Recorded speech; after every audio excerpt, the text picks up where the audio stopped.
Yo, welcome to the show. It's Boston's Banter with Frank the Bank and Keith K. Lava. You know the answer. Talking sports, breaking down the play so raw. From the Celtics to the Sox, we giving you the score. Catch the vibe, we coming live. Filling up your feed, let the passion thrive. Every dunk, every run, we analyze the moves. Shout out to the fans, feel the rhythm and grooves. From Gillette to the Garden, we ain't missing a beat. Frank and K. Lava bring the fire, can't accept defeat. What up, what up, what up? Welcome back to Boston's Banter, where the sports are wicked and the banter is Pissah. I'm your host, Frank the Bank. With me, as always, is Keith K. Lava La Cava. What's going on, bro, Juno? Not much. Brody Croyle. Like last week, you had a name with Bro in it. Yeah. I actually got one with Bro in it this week. Smart, Brody Croyle. I like that one. Yeah, for sure. Why don't we jump right into Wicked Pissah news? We don't got much else to really discuss right now, but we got a lot to talk about this week. Oh, absolutely, Frankie. And before we get into the craziness of the NFL offseason, man, how about you start with the Bruins? Yeah, Bruins. So they have a 12-game home winning streak, which is great. That's the good news. Yeah, absolutely. Bad news is they're not playing that great right now. And if playoffs started right now, we'd be in, but we're in a heck of a race. And 11 of the last 19 games are actually away from home, and we have not been good away from home. So they're 35, 22, and 6 right now, okay? 19 games left. We're 50 in Atlantic. Again, we'd be in the playoffs right now if they started today. But it's a really close race. So 2-1 win against the Penguins. That was a good win. You needed that win. Pens are one of the teams we're fighting against for a playoff spot, right? Absolutely. Had an ugly loss against the Predators, 6-3. You don't like to see that. Nope. Predators aren't that great of a team this year. Right. 3-1 win against the Capitals. Again, good win. But then we got to talk about the 5-4 loss. Now the overtime loss. This was crazy. So we were up 3 goals. I know, dude. I was just going to say Sidney Crosby didn't play, and Evgeny Malkin didn't play. Even for the worse. Pens. And you're up 3 goals in that game, and they lose to Pittsburgh. That was insane. Unreal. I know there was some controversy with there was a missed call. It was a blatantly missed interference against Pastrnak in the overtime. They scored like a second later, like less than 10 seconds later. So it's one of those things like, yeah, it was a missed call, but you were up 3 goals. Like it's insane. You up 2 going into the third. Right. Like it's like, how do you lose that game? And they didn't have their 2 top players playing. And they end up losing. Yeah, so it's like, I mean, that's crazy that happened. So they have the Kings tonight. And again, that's one of the games at home of the last 19. And again, there's only 8 home games left, 11 away. So let's see. We got to make a run now. Man. It's playoff run time. So yes, sir. Let's get it, boys. And Frankie, we're gonna move over to the Celtics, bro. So the Celtics, they're still second in the East, sitting at 43-21 on the season, bro. They're looking real good. They are. So let's bring up what they did this past week. They lost 118-89 at home last Wednesday versus the Hornets. C's were 10 for 36 from 3, and even Peyton Pritchard, he had 0 points on 0 for 6 shooting. I was texting you all night. I'm like, every time I put him in a bet, he misses every shot. When does that happen? It's my curse. I can't put him in any bets, and he'll go off. Followed by a 120-100 home win versus Cooper Flagg and the Mavericks on Friday night. And Frankie, you expect that, bro. A familiar face was back in the lineup, and here's the clip. Let's see it.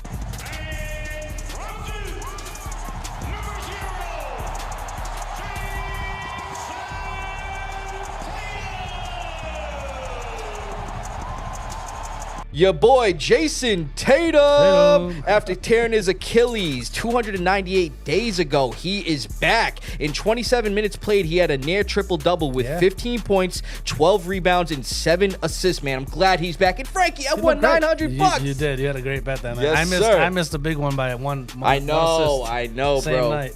But yeah, that was a great game. Yeah. And lastly, a 109-98 win over the Cavs in Cleveland this past Sunday. Yeah. Jason Tatum's second game back, he had 20 points. And we always talk about Peyton Pritchard off the bench, but Baylor Shireman, he had 16 points and 10 rebounds, 4 of 6 from 3. I like it. So, Frankie, it's the NFL offseason, it's been wild. The phone's dinging every 2 seconds. Right, Adam Schefter, he's a busy man. Yeah. Before we get into the free agency and trades, we got to bring up the notable extensions. Yeah.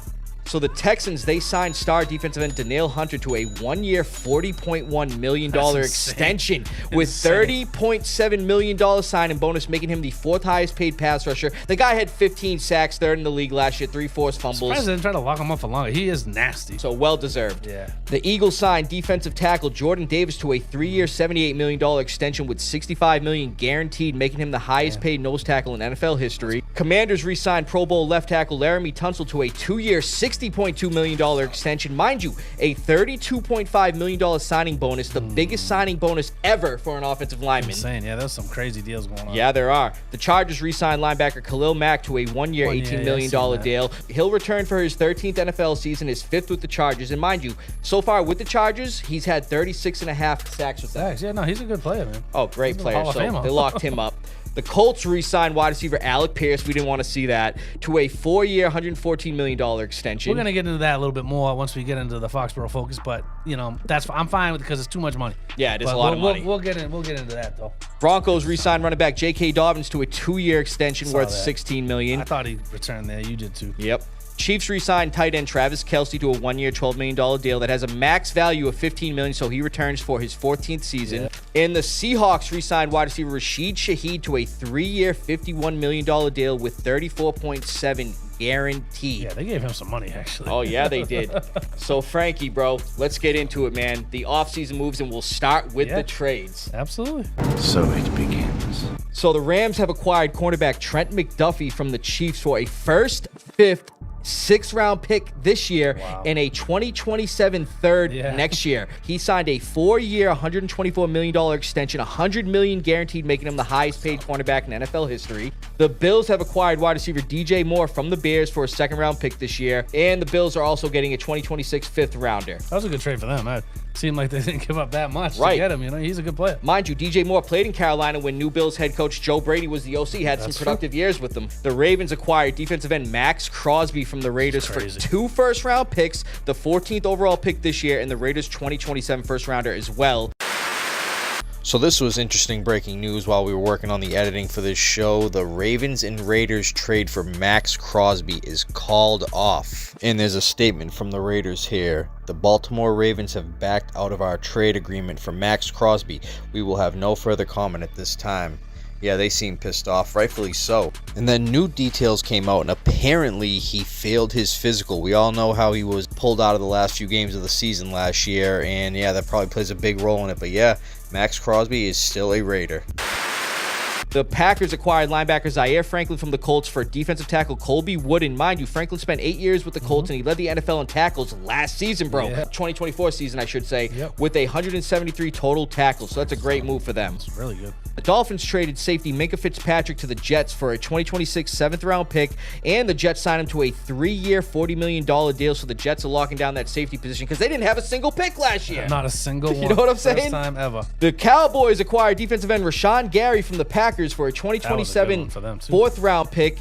The Steelers acquired wide receiver Michael Pittman Jr. for a late-round draft pick swaps. That's crazy, too, honest, because they need a number 2 over there. Dude, they got a steal, bro, with that. I thought so, too. I thought that was a great trade. You know what I'm saying? The Jets, man, they're bringing back a familiar face. They acquired quarterback Geno Smith from the Raiders with an exchange of late-round draft picks. Like we just talked about, Geno, he returns to the Jets where he was drafted in 2013. Yeah, that was a while ago. Now, Frankie, let's get into the free agency signings. We're only going to bring up the notable ones because there was like 100 ones. Million of them. But we're going to bring up this one, man. This was a surprise. We both got this one wrong. Yeah. The Chiefs signed running back, Super Bowl 60 MVP, Kenneth Walker III to a 3-year, $45 million contract with $28.7 million guaranteed. $15 million, yeah. 49 signed wide receiver Mike Evans to a 3-year, $60.4 million deal after 12 seasons with the Bucs. I didn't see that, bro. That caught me by surprise. Absolutely. The Panthers have signed outside linebacker Jalen Phillips to a 4-year, $120 million deal with $80 million guaranteed. They've been shelling out money the last 2 seasons, honestly. They also signed linebacker Devin Lloyd. I'm saying, the last year and this year, they've been shelling out money. Oh, absolutely. Raiders signed center Tyler Linderbaum. And the only reason I'm bringing this up, he's a center, but he signed a 3-year, $81 million deal with $60 million guaranteed, making him the highest paid interior O-lineman in NFL history. Insane. Dolphins signed quarterback Malik Willis to a 3-year, $67.5 million deal. That's one of the places I said he'd go. You did. I had Cod. I said if he was smart, he should go Cods. Right. But I said the other spot was Miami. But honestly, I thought he'd go to the Cods because honestly, I think Miami's going to be a bad team this year. Yeah, I feel like he got a nice little bag there. $67 million ain't no $45 million guaranteed. I'm saying, but at the end of the day, if he went to the Cardinals, I feel like he would have balled out. Honestly, bro, I'm telling you. That's just whatever. It is what it is. Yes, sir.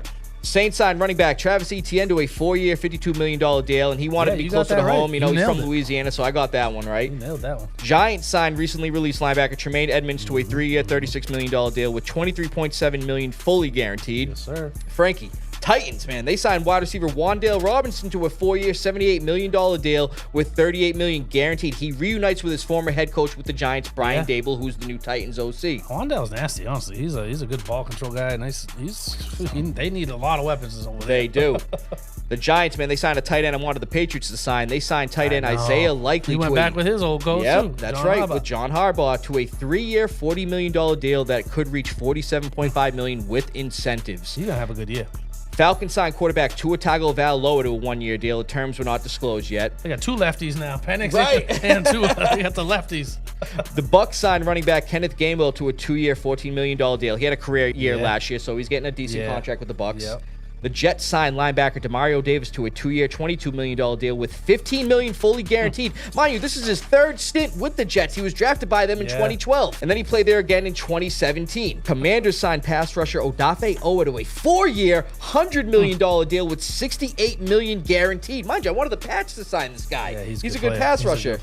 Cardinals signed quarterback Gardner Minshew to a 1-year, $8.25 million deal. Mind you, the guy tore his ACL last year. He's going to be half the year. Who knows how that deal's going to go? Going to miss at least a month or 2. And Frankie, let's bring up some former Patriots real quick. So the Chiefs signed our boy defensive tackle Kyrus Tonga to a 3-year, $21 million deal with $14 million guaranteed. Yes, sir. And then our boy Austin Hooper, he's actually signing with the Falcons on a 1-year, $3.25 million deal. He returns to Atlanta where he was drafted there, played 4 seasons there. The Raiders are signing 2 linebackers. They're upgrading that defense. They signed linebacker Nakobe Dean to a 3-year deal worth $36 million. They also signed linebacker Quay Walker from the Packers to a 3-year, $40.5 million deal. But mind you, Walker and Dean, they both played at Georgia together, and they were both 2022 draft class members. Yeah.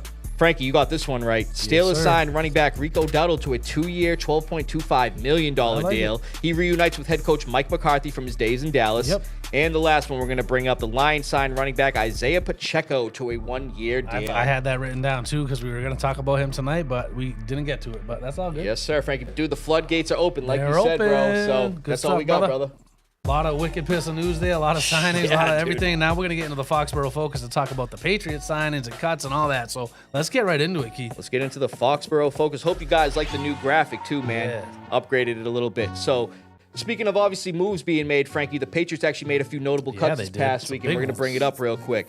So the Patriots have released veteran wide receiver Stefon Diggs after 1 season with the team. That's tough. Last March, Diggs signed a 3-year, $63.5 million contract with the Patriots and not only provided production on the field, 85 receptions for 1,013 yards and 4 touchdowns. Mind you, our first 1,000-yard receiver since Julian Edelman in 2019. He was also a great locker room guy, and you've talked about it, Frankie. I said it a million times. I had this conversation with a lot of people, and, you know, unless his legal troubles are worse than we thought because he was choking somebody out, maybe that's what it is. That really, to me, that's got to be what it is, right? Because he really helped Drake May look as good as he did, obviously. Definitely helped the development. He was the 3rd down, like, emergency, guy that he was always looking for. He was a great 3rd down guy. Right. He said everything right in every single interview. Like, he was a model teammate for probably the first time in his career, honestly. Yeah, absolutely. A lot of times you hear is like he's not a great teammate or cancer in the locker room. Yeah, in the locker room. He, to me, seemed like a perfect fit. Now, could they go back and re-sign him, restructure him? Maybe, but at the end of the day,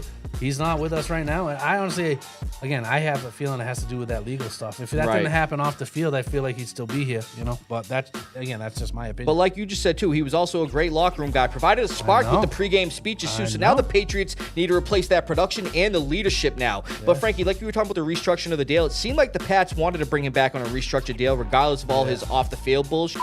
But Diggs wasn't digging it, no pun intended. So the Pats released him, saving $16.8 million in cap space. Yeah, that's good. Again, he's going to try to get a bag, and I would bet if he doesn't get it somewhere, he'll probably come back for that restructured deal. Right. And again, I was hoping that's what would happen here, but I wouldn't mind it. Yeah. So now he'll possibly be looking for his 4th team in the last 4 seasons. Yeah. That's not the only cut they made, though, Frankie. So the Patriots also released linebacker Jahlani Tavai. He's been with the team since 2021 after he was released by the Lions. With his career with the Patriots, he had 250 total tackles, 3.5 sacks, 2 INTs, and 2 forced fumbles. So best of luck to him, man. I liked him, too. He was a good player on the defense. Obviously, not all-star numbers, but it was depth, and he played pretty good with us. I agree.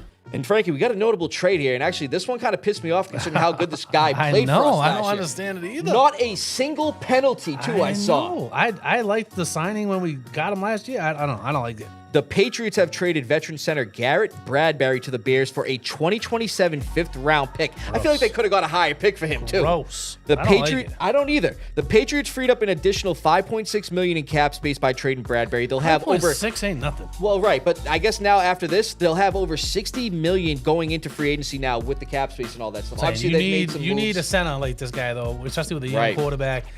Again, not a single penalty. This kid was great. I mean, he's going back to his former division. He's going to go play against his former team, Yeah, the Vikings. right. But at the end of the day, it's like I don't like it at all. He signed with us last year on a 2-year, $12 million deal. So now he's gone. It looks like we're going to be moving Jared Wilson from left guard to his collegiate position, center. Yeah, we'll see how that goes. Hopefully Yes, sir, it's all Frankie. right. So, Frankie, let's get into the moves real Yeah, quick, we got brother. some They made a moves. few moves. Yeah, I Maybe we'll like it. bring them up I and, like it. see what we think about them. So the Patriots have signed edge rusher Draymond Jones to a 3-year, $39 million deal, Frankie. He spent last year with the Titans and was then traded to the Ravens at the deadline. We actually attempted to trade for him. Yeah, He yeah. had 43 total tackles, 7 sacks, and 2 fumble recoveries Yeah. last season. Now, Frankie, obviously this move right here, like, it looks like a good move, man, but we're not going to go crazy and be like, oh, this is the greatest move the Patriots could have made. Because in my opinion, I think there were better pass rushers out there. I mean, he's a depth guy. You know, he's going to give you some life there, but yeah, there's definitely some other rushes out there that were definitely looking better. But again, I don't think it's bad. He was playing for a terrible team. Right. Titans are terrible. And he you know played what I for mean? the So Ravens, it's like too, at and the they end of didn't the make the day, playoffs either. teams are running against them. Like it's like to me, he didn't get it. He had 7 sacks on a terrible team. He should have more than that on a good team. Well, what I'm saying, too, is the reason why it looks good, too, is the guy was a constant with the pressures on the quarterback. He recorded a career-high 51 pressures That's and what we wanna 24 quarterback hits, like we said, to go along I with love that it. 7 sacks. I love it. And also, Vrabel gets the best of his defensive guys, and we course. could see a K-Levon, Chase-on kind of year out of this guy, obviously, wanna next see year, it. because we didn't expect K-Levon, Chase-on to do pretty good, and then look went what he nuts. did last year. Yeah. So, Frankie, we actually added a receiver, too. I like this. We added wide receiver Romeo Doubs to a 4-year, $80 million deal. He had 55 receptions for 724 yards and 6 touchdowns in 16 games played this past season with the Packers. Now, obviously, barring a trade for another wide receiver, which I still want to see happen. We got to get somebody else, Right. obviously. But this is a good maneuver in my opinion for sure. I don't He's mind young. it. 25 years old. We talked about Alec Pierce a lot. Alec Pierce had less catches than Romeo Doubs and the same amount of touchdowns. He had more yards, yes. Oh, He had over 300. He had 300 more yards, Right, yes. right. But Romeo Doubs actually had like 8 more catches than him, or 7 more catches over the season, which is great. Yeah. First of all, secondly, they had the same amount of touchdowns. So to me, Alec Pierce got $116 million for the same amount of time. We're giving 80. That's He took crazy. less money, too, to re-sign with the Colts. I guess some teams are offering him some I big don't know money. why. Like, he's a good player, but he had 47 catches. I know he hit 1,000 yards, but that's because when you have Jonathan Taylor running for 200 yards, you're going to have wide receivers on single coverage Play getting free action. once in a while, correct? You Right. have Jonathan Taylor, arguably the best pure running back in the league. It's like, of course, you're going to hit guys down the field for 70 Right, yards right. on a go routes and stuff. It happens all the time with Absolutely, him, especially. Frank. But And- I don't know. I like the Romeo Doubs better. We save a ton of cap Right. space. I mean, love he's it. expected to be a top weapon in the offense, Frankie. course. Like I just said, he's 25. He has good hands. And Frankie, the last game he played with the Packers in the wild card loss to the Bears, the guy had 124 receiving yards and a touchdown. That was the last time we saw him Every playing. time I played him against fantasy, it was one of the games he had 3-4 touchdowns. Every time. I was like, this guy he can put up numbers. man. He can put up numbers. Gotta And I love like it. that big helmet he always wears. Right, right. He's going to stay protected. Let's go. And Frankie, we added to the O-line. Obviously, the Patriots needed some help, so they brought this guy in. Signing, honestly. They signed former Jets guard Elijah Vera Tucker to a 3-year, $42 million deal that could reach $48 million with incentives. Vera Tucker is primarily a guard, but Frankie, he started at every position on the O-line except center. He's So good, there's man. versatility He's there. good, man. He's been a right guard the last 2 seasons primarily, but Frankie, obviously, he's dealt with the injuries, and he missed all of last season with a triceps injury. But in 2024, he finished with the 3rd best pressure rate among right guards. So this is like a big risk, big reward kind of signing. So Yeah. obviously, the Patriots allowing 48 sacks last year. Never mind in the playoffs, bro. They Never allowed mind like the over Super Bowl. 20. You know what I I'm mean? saying, this is a good signing, I think. Yeah, we needed a guard, He needs to obviously. come back. You know, he's got it's a 3-year with an option. Like, it's like, He needs to do well to get that next, paycheck. So Obviously, we need him too because Jared Wilson's going back to center. We need a guard. I think it's a great signing, honestly. And then, Frankie, this is a little under the radar signing, but again, it has to do with protection, so I'm going to bring this one up too. So the Patriots also signed former Bills fullback Reggie Gilliam to a 3-year, $12 million deal with $6 million guaranteed. He probably won't touch the ball much, but he's established himself as an elite blocker, and he was the highest graded fullback last season who contributed to the success of the Bills' leading rushing attack. I love that. He That's also, a good signing. dude, he allowed 0 pressures on 24 pass blocking snaps. Mind you, like we just talked about, Drake May needs some more protection. I'm saying it's a position that it has kind of gotten away from the NFL, but it is a very good position. If you want to have a run game and protect your quarterback, I love the fullback position. Oh, dude, so I'm glad we brought him in. Drake May is getting some protection. He's got another receiver there. Yeah. So hopefully we can make some more splash moves. I love it. But, Frankie, I'm just going to bring these small ones up, and then that's it, bro. The Patriots signed linebacker Jesse Luketa to a 1-year deal. He was with the Rams practice squad all of last season, but he spent 3 seasons with the Cardinals. He even had 3 sacks in 2024. So we'll see what kind of role he has, if any, maybe special teams. Yep. And the Patriots, they re-signed backup quarterback Tommy DeVito to a 2-year, $7.4 million extension, including $2 million guaranteed. The Patriots are liking how his work ethic has been looking like he may be Drake May's backup next season. That's all we got, brother. Love it. Another good Foxboro Focus. I like some of these moves. Honestly, it's good stuff. But let's get into the lava round. We're going to talk more running back, free agent predictions. We're going to start right off with Rachaad White. So who you got him going to? Frankie, I got Rachaad White going to the Commanders. I like that. Now, it's 100% White is leaving the Bucs. Obviously, they actually just signed Kenneth Gainwell. I wanted to say Panthers, where a solid 1-2 punch could have had him with Chuba Hubbard. Obviously, Rico Dowdle left there. For starters, he's good friends with quarterback Jaden Daniels, and like we've talked about, Washington is seriously lacking in the running back department. They're more of like a mobile type of offense too, with obviously having Jaden Daniels as a mobile quarterback. But pair him with JCM and the mobile Jaden Daniels, man, you could have a good offense there. He's put up some good numbers in his career too. Only 790 all-purpose yards last year with 4 touchdowns, and he's played in all 17 games in 3 of his 4 years in the league. And he's only missed 1 game in his career. Yeah. The Commanders are 5th in cap. They can afford this guy. I could see this move happening. I like where do that you see too. him? Where do you see him going? I mean, Frankie? I had him down like maybe a Jacksonville or the Commandos. I wrote too because Commanders need to do something. Obviously, I don't know if they need him so much as like more of a power running back like they used to have. But I kind of like Jacksonville, honestly. I think he'd fit well there. With ETN leaving. ETN's gone, so I feel like he'd be a guy that fits in well. Tootin's still young, and he's obviously looks like a good runner. But if Tootin doesn't pan out, you at least have him.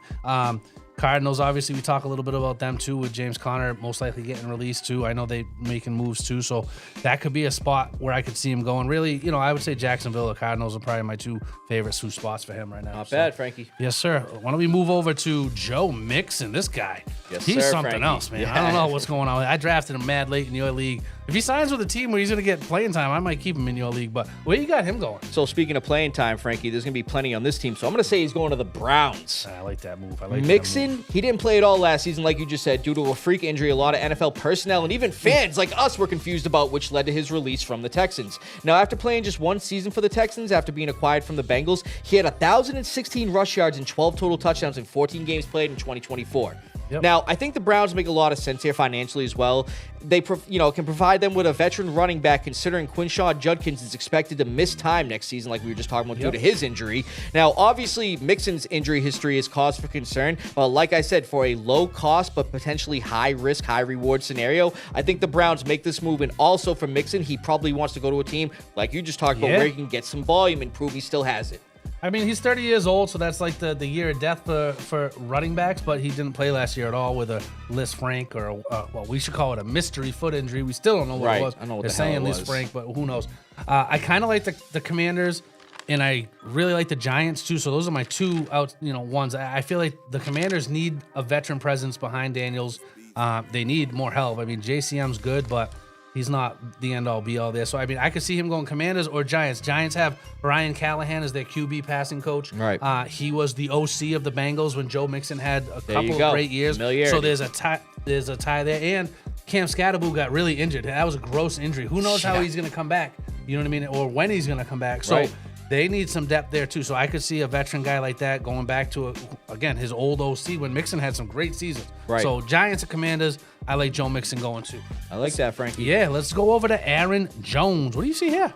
Frankie, honestly, man, I see a reunion. I'm saying the Packers. Oh, I like that. I have the Packers down here too. Bro, like I said, I see a reunion brewing for the recently released Aaron Jones. Last season in 12 games played with the Vikings, Jones had 548 rush yards, 28 receptions, for 199 yards and only 3 touchdowns. All down numbers by Jones' standard, but that hamstring injury didn't help. I truly believe he could be a target for Green Bay considering familiarity in Matt LaFleur's offense. Last season's backup, running back Emmanuel Wilson, may leave in free agency, leaving the door open for Jones to return to Green Bay, where he spent the first 7 years of his career and was a true fan favorite. The Packers could potentially get him back on a 1-year team-friendly deal too, considering his age and recent injury history, so I could see this move happening. Yeah, I like that too, honestly. I like him. Green Bay is one of the spots I have him going to too. And then the Commanders, again, if they don't go after Joe Mixon, I feel like Aaron Jones would fit well in that system. You need a veteran presence. He catches the ball well. I could really see him going to the Commanders. Commanders need to do something. So there's going to be a lot of Commanders coming out of my mouth, but I feel like the Commanders absolutely need to do something. One of them are bound to go there, in my opinion. I agree. I honestly, I kind of liked him going to Pittsburgh if they didn't sign Dowdle. So I had Pittsburgh as like a sleeper, but they ended up getting Dowdle, which I like Dowdle too. Yeah, so, with Warren and Dowdle, that's a good 1-2 So punch it's right like there. Commanders got Eckler injury all the time. Who knows where he's going to end up. You know, so I kind of like the Commanders and I like Green Bay. Those are my 2 top ones for him too right now. So I like it, man. Why don't we jump right into Najee Harris? This is an interesting one too here. Yeah, another guy. 28 years old, right? Coming off an Achilles. Like, I mean, let's see. What do you think? So, Frankie, I'm actually going to say he's going to the 49ers. Oh, I like that. So after 4 straight seasons to start his career with the Steelers, of 17 games played and 1,000+ rush yards, last season his first and potentially only with the Chargers ended with only 86 total yards, rushing and receiving 0 touchdowns, and only 3 games played due to the Achilles injury he suffered. He got hurt right away. I mean, he was going to be kind of like a 1-2 punch with Amari on Hampton, but yeah, he had 4 straight years with 1,000 yards on the Steelers. I mean, that's what I'm saying. Very durable. That's what I'm saying, bro. Now, while his production and health may be questioned due to this injury, I believe the 49ers are a great fit for him. Yep. They need a power running complement, obviously, to Christian McCaffrey, obviously with Brian Robinson getting ready to leave in free agency. Also, with the 49ers being toward the top of the league in cap space, signing him to a deal won't be an issue. They may be able to sign him at a reduced price considering the recent injury history. And lastly, for an offense that values protection for Brock Purdy, you know, the 49ers only allowed 27 sacks last season. He's well known for his pass protection as well. This move makes a lot of sense to me, Frank. I like that. That's not bad at all. I mean, I think there's a few people here. Again, Commanders is going to be on my list, but I kind of like Seattle. Honestly, again, makes sense. You look at teams that are going to try to sign him to a prove-it deal, like you said. He's just coming off a bad injury.